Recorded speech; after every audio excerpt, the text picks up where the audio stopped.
इसका brand name ज्यादा popular है, मामा अर्थ।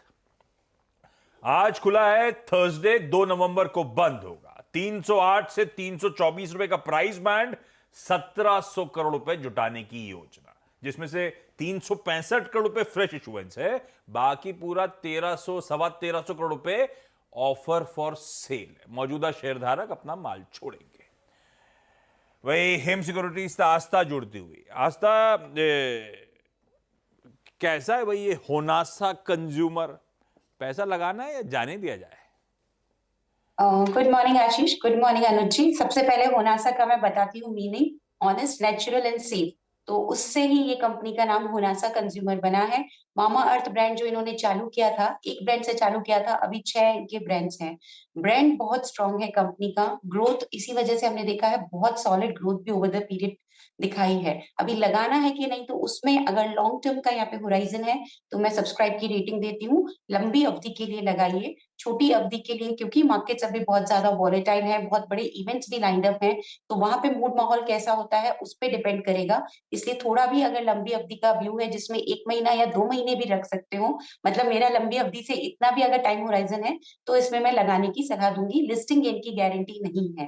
देखिए, इसकी लिस्टिंग गेन की गारंटी के पीछे एक ही कारण है कि थोड़ा एक्सपेंसिव लगता है, क्योंकि जो पीई मल्टीपल वैसे तो एक सही आकलन नहीं होता है, ईवी बाय सेल्स वगैरह पे भी अगर हम पैरामीटर पे देखते हैं तो थोड़ी सी एक्सपेंसिव वैल्यूएशन लगती है, लेकिन ब्रांड स्ट्रांग है। इनफैक्ट अभी इन्होंने Q1 ऑफ FY24 में प्रॉफिट भी दिखाना चालू किया है, तो वहां पे भी एक बार देखना पड़ेगा कि आगे चलते हुए कंपनी अपने नतीजों में ये जो प्रॉफिटेबिलिटी दिखाई है सस्टेन करती है कि नहीं है, तो वो भी एक की पॉइंट होगा।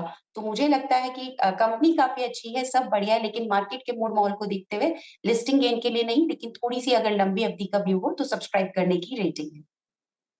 तो वैल्यूएशन स्ट्रेच्ड है, लंबी अवधि के लिए चाहें तो पैसा डाला जा सकता है, लिस्टिंग गेन्स और नियर टर्म के लिए नहीं। तो आस्था फिर ऐसे में बाजार कोर्स करेक्ट कर लेता है ऐसी चीजों को, तो ये हो सकता है भाव जिस दिख रहा है उसके नीचे मिल जाए, मुझे पैसा नहीं डालूं, वेट कर लेता हूं लिस्टिंग के बाद, मार्केट फोर्सेस डिसाइड कर लें, सही मूल्यांकन, ऐसा नहीं करूं? देखिए, मैंने जो पास्ट का ट्रैक रिकॉर्ड देखा हुआ है तो कंपनी के फाइनेंशियल्स में ग्रोथ बहुत सॉलिड है, तो हाँ, मुझे थोड़ा सा लगता है कि माइट भी हो सकता है, अगर मार्केट अच्छे हुए तो कुछ एक लिस्टिंग गेन माइट भी हो भी सकते हैं कि नहीं भी हो सकता है। इसका थोड़ा सा श्योरिटी मार्केट के ऊपर डिपेंड करता है, इसीलिए मैंने लंबी अवधि के लिए बोला, क्योंकि अगर मार्केट अच्छे रहे तो हो सकता है कि थोड़ा बहुत ये ऊपर भी खुल जाए, इसीलिए। लेकिन हाँ, अगर सेफ प्ले करना चाहते हैं तो माइट भी, अगर करेक्ट हो, मार्केट सही मूड में नहीं हो और लिस्टिंग के बाद करेक्ट हो, तो वहां पे भी लिया जा सकता है। बिल्कुल ठीक आस्था, चलिए थैंक यू सो मच बढ़िया तरीके से समझाने के लिए। होनासा कंज्यूमर, मामा अर्थ के आईपीओ के बारे में, लंबी अवधि के लिए सब्सक्राइब, लिस्टिंग गेन्स के लिए नहीं। वैल्यूएशन लिस्टिंग गेन के लिए आज से शायद स्ट्रेच्ड, तो शायद बहुत ज्यादा पॉप वहां पे ना मिल पाए। इस नोट पर एक काम करा जाए, सारे इंपॉर्टेंट चीजें हो गई हैं, टाटा मोटर्स पे एक चार्ट चेक ले लेता हूं, क्योंकि बढ़िया खबर आई जो हम लोग चर्चा कर रहे थे। भाईती साहब, चार्ट्स पे कैसा प्लेस टाटा मोटर्स?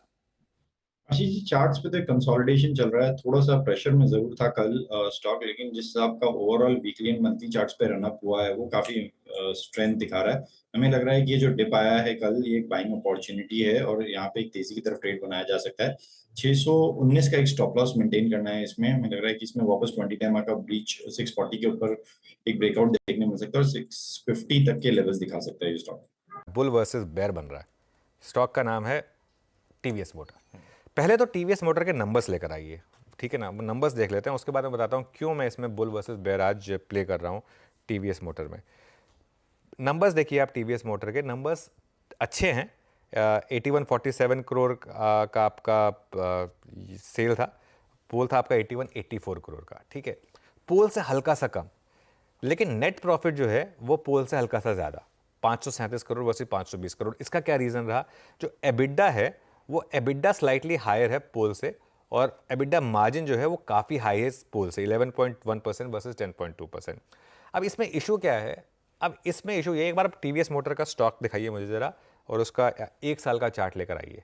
ये देखिए, कल ऑलरेडी डे हाई पर बंद हुआ है ये स्टॉक, 1608 पर 1% ऊपर था, और ऑटो पैक में सबसे स्ट्रॉन्ग स्टॉक रहा ये। 12 महीने का चार्ट देखिए इसका आप, और ये एकदम बड़ी रैली। और एक बार इसका 52 वीक हाई और लो की प्लेट और दिखा दीजिए। 12 महीने में 40% की इसमें रैली हुई है।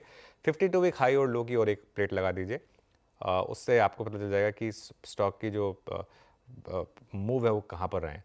1617 का 52 वीक हाई है जो पिछले हफ्ते ही लगाता है, पिछले से पिछले हफ्ते ही। तो technically stock already all time high पे चल रहा है, लेकिन ऑल टाइम हाई पे चल रहा है इसका मतलब ये नहीं है कि वीकनेस है स्टॉक में, स्ट्रेंथ है स्टॉक में। अब आप आइए वो जो बुल वर्सेस बेयर की मैं आर्ग्यूमेंट लेके चल रहा हूँ। पहले आते हैं बुल आर्ग्यूमेंट पर। बुल आर्ग्यूमेंट में टारगेट है आपका 2-2000 तक के।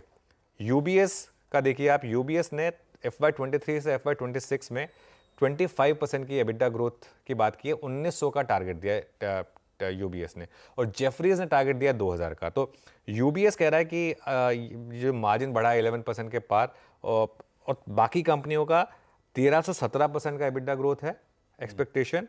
टीवीएस मोटर का 25% का एक्सपेक्टेशन ग्रोथ पॉसिबल है।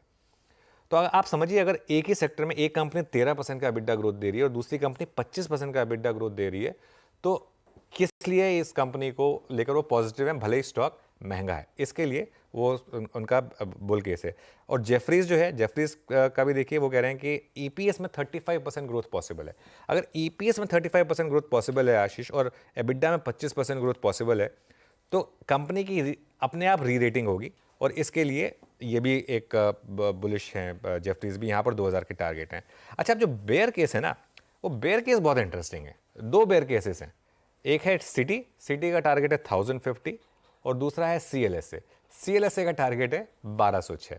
हम है 1600 पर। तो एक तरफ 1900 और 2000 के टारगेट, और एक तरफ 1050 और 1206 के टारगेट। सिटी क्या कह रहा है? सिटी के मुताबिक जो स्टॉक है वो महंगा है। अल्टीमेटली जो इवन सिटी और CLSA हैं, वो दोनों के दोनों ये उनकी कोई प्रॉब्लम नहीं है स्टॉक को लेकर या नंबर्स को लेकर, कोई प्रॉब्लम नहीं है, लेकिन दोनों ये कह रहे हैं कि अभी स्टॉक ऑलरेडी काफ़ी चल चुका है और काफ़ी महंगा है। इसके लिए एक बुल आर्ग्यूमेंट है और एक बेयर आर्ग्यूमेंट है। मैं कहाँ पे हूँगा?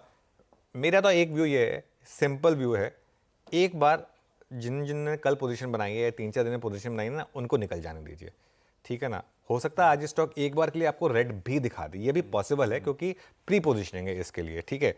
जहां पे ये स्टॉक उसके बाद सेटल होगा, वहां से मुझे लग रहा है इसमें 20-25% की रैली आएगी।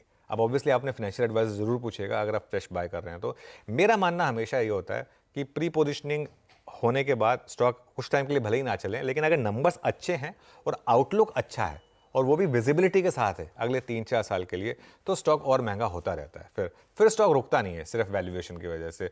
स्टॉक्स रुकते हैं वैल्यूएशन की वजह से, करेक्ट हो जाते हैं, लेकिन रैली नहीं रुकती है। रैली तब रुकती है जब स्टॉक का फंडामेंटल थीसिस खराब होता है। टीवीएस के केस में वो नहीं है, इसके लिए आज मैं थोड़ा सा टाइम ज़्यादा दिया इस पर, इसका जो बुल वर्सेस बेयर एनालिसिस करने के लिए। ओके, ये है टीवीएस मोटर्स पे डिटेल में चर्चा। इसके रिजल्ट्स पे भी आऊंगा, आगे बातचीत कर लेंगे। बता दें कि मनी कंट्रोल पर दिए गए विचार एक्सपर्ट्स के अपने निजी विचार होते हैं। वेबसाइट या मैनेजमेंट इसके लिए उत्तरदायी नहीं है। यूजर्स को मनी कंट्रोल की सलाह है कि कोई भी निवेश निर्णय लेने से पहले सर्टिफाइड एक्सपर्ट की सलाह लें।